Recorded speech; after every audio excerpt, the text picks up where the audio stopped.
పశుసంవర్ధక శాఖ ఆధ్వర్యంలో జరుగుతున్న పశువుల పంపిణీలో అవకతవకలు జరుగుతున్నాయని రైతులు తీవ్రస్థాయిలో ఆరోపిస్తున్నారు. పంపిణీ చేయబడిన పశువులు అనారోగ్యంతో బాధపడుతూ చనిపోతున్నాయని, అధికారులు దీనిపై చర్యలు తీసుకోవడం లేదని వారు ఆవేదన వ్యక్తం చేస్తున్నారు.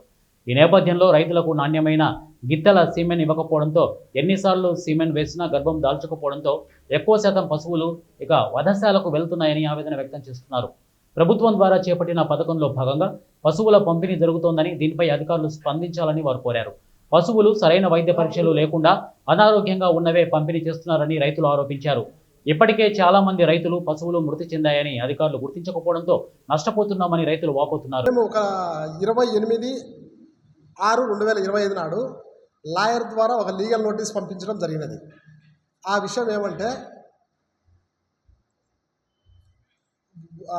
ఒంగోలు జాతికి సంబంధించిన ఎద్దుల వీర్యాన్ని నాసిరకం అంటే పాలసారా లేనటువంటి ఎద్దుల వీర్యాన్ని సుమారు 1,00,000 డోసుల వీర్యాన్ని రాష్ట్రంలో పశుపోషకులందరికీ సరఫరా చేశారు. దానివల్ల రాష్ట్ర ప్రభుత్వాన్ని తప్పుదోవ పట్టించి పశుపోషకుల్ని ఆర్థికంగా నష్టపోయేదానికి కారకులైనారు డిపార్ట్మెంట్ వారు.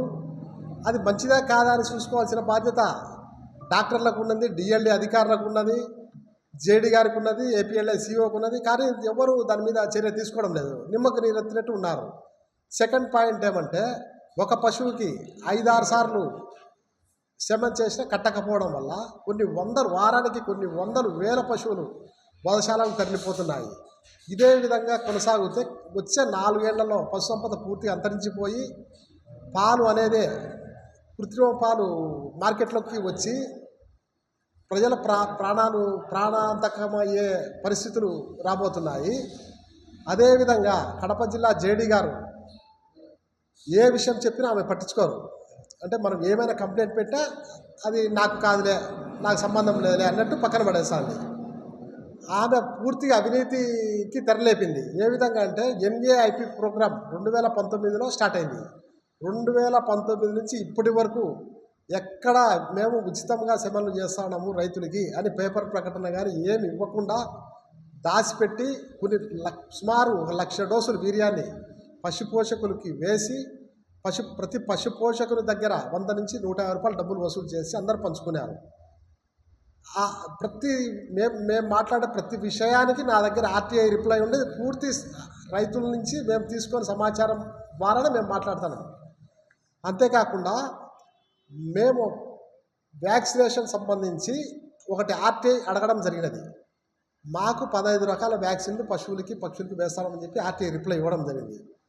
పళ్ళల్లో ఎక్కడ బ్రూసిల్లస్ వ్యాక్సిన్ కానీ, కోళ్ళకు సంబంధించిన వ్యాక్సిన్ కానీ ఎక్కడ వేయలేదు. లాస్ట్ ఇయర్ అయితే పీపీఆర్ వ్యాక్సిన్ గొర్రెలకు చేయకపోవడం వల్ల కొన్ని వేల గొర్రెలు చనిపోయి రైతులు కొన్ని వందల కోట్లు గొర్రెల పోషకులు ఆర్థికంగా నష్టపోయినారు.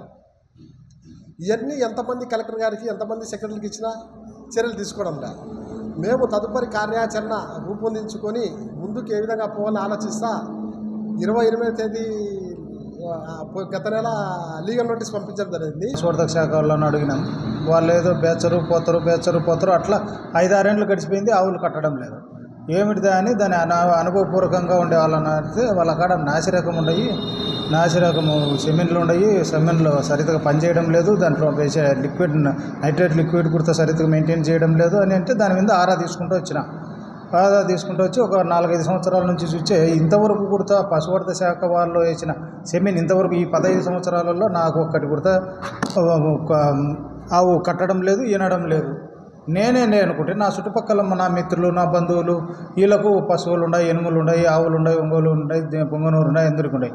అందరికీ ఇదే పరిస్థితి అని చూస్తే బర్రెల పరిస్థితి అయితే ఇంకా దారుణం. పశువర్ధక శాఖల్లో వచ్చారు, సెమిన్లు చేస్తారు, 150-200 లెక్క తీసుకుంటారు, పోతారు. అసలు అది అట్లా 5-6 సార్లు వేయించారు. ఇంకా కాక కోతకు అమ్ముకుంటూ ఉండరు. బ్రోకర్లు వచ్చారు, కోతకు అమ్ముకుంటారు. ఇదంతా పెద్ద దందాగా జరుపుతుంది. వీళ్ళు వధశాలలో ఏమన్నా వీళ్ళతో కుమ్మక్కైనారా పశువర్ధక శాఖ వాళ్ళతో అనిపించారు.